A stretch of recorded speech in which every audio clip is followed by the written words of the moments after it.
Bonjour. So here are our countries. Here's the book's map. And les continents et les pays. Of course, this is not an exhaustive map. And your knowledge of the countries and regions and continents of the world in French will not be exhaustive either. You can form your own clusters of memory. I, of course, continue to recommend that you go to the Organisation Internationale de la Francophonie, which has a lot of maps of Francophone countries. And what I love about this organization, which promotes and defends the French language in the world, is that it doesn't just focus on the major powerful countries, although it needs those countries to be part of its organization to have a strong presence. But the Francophone map thrives on diversity. So small, tiny regions of the world, parts of countries or countries that speak French, no matter what their what their budget is, no matter what the size of their military is, no matter how many people speak it there, they have a very big voice in the multilateral discussions of l'Organisation Francophone, where a big country like France is supposed to sit side by side with a smaller country like le Sénégal. Le Québec and le Canada with the Québec is just as important as le Vietnam, as le Maroc, as any other country, as the region La Guadeloupe in France, as the country La Haiti. They're all important, even if they're smaller island size or if they're larger country size, they're all important. Now, back to our lesson on les pays. We've looked at the pays, we've faced the music, we're learning countries, we're also learning genders in French.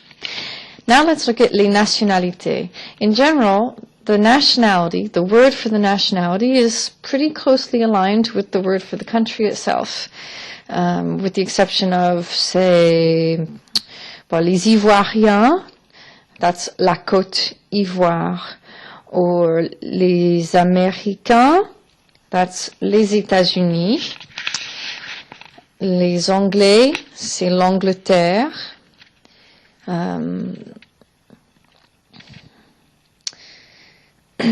Well, the rest are pretty closely aligned. You notice that when you're talking about the German, the Englishman, the American, l'Allemand, l'Allemande, there's always the masculine and feminine, so you can say more in French with one word than you can in English. If you say the German, I don't know if you're talking about, the German citizen, okay, but male or female. In French, if you say, voilà l'Allemande, there comes the German woman, the German national citizen. L'Anglais, l'Anglaise. L'Américain, l'Américaine. Le Belge, la Belge. So, the Belgian man, the Belgian woman. Or un Belge, une Belge. Un Brésilien, une Brésilienne. Un Canadien, une Canadienne. Un Chinois, une Chinoise. Un Espagnol, une Espagnole. Un Français, une Française. Un Irlandais, une Irlandaise. Now, you may be saying, but I don't see where my country is. You look at these general patterns and make a guess. For example, you may not have heard Scotland, but you see, okay, so there's l'Irlande, and then you say l'Irlandais, l'Irlandaise. Well, Scotland is l'Écosse, and Scottish, I'm going to guess it'd be Écossais, Écossaise, etc., etc.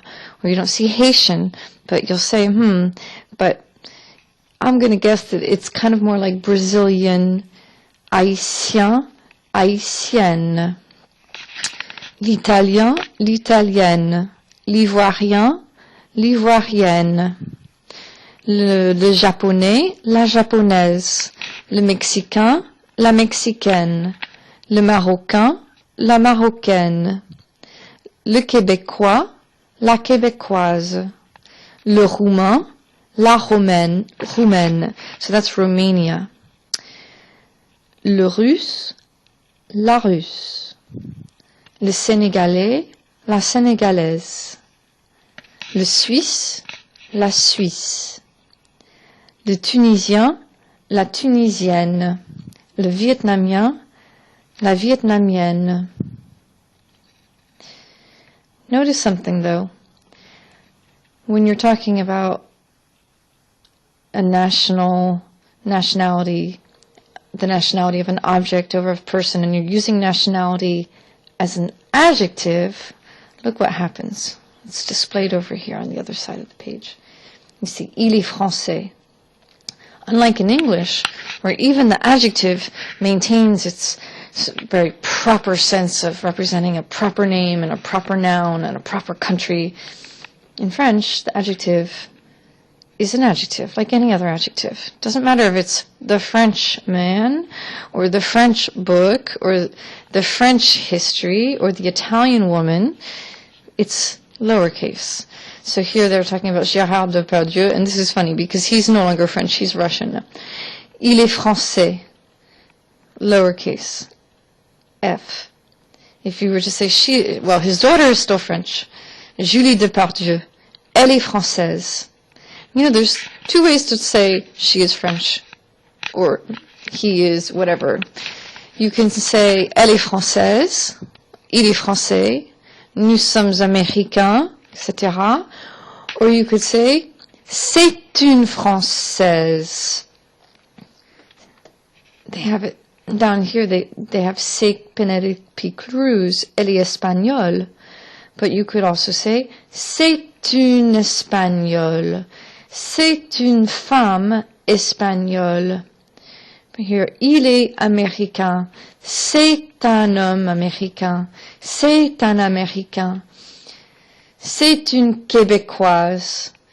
Elle est québécoise. C'est une femme québécoise.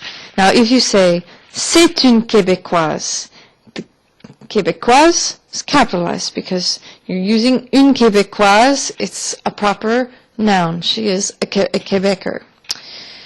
C'est une femme québécoise. Québécoise is now just an adjective, and so it's no longer capitalized. So just as you are learning that countries are masculine or feminine, you're also learning the different masculine and feminine ways to talk about the nationals. L'allemand ou l'allemande. For the German man, the German woman. Un homme allemand, une femme allemande. Voilà. Remember, start using these different tricks and tools to talk about men and women from your own country or from the country of your origins, countries that are closer to heart, or countries that you want to visit. Start building your own repertory based on vocabulary you want to use, and then you branch out from there.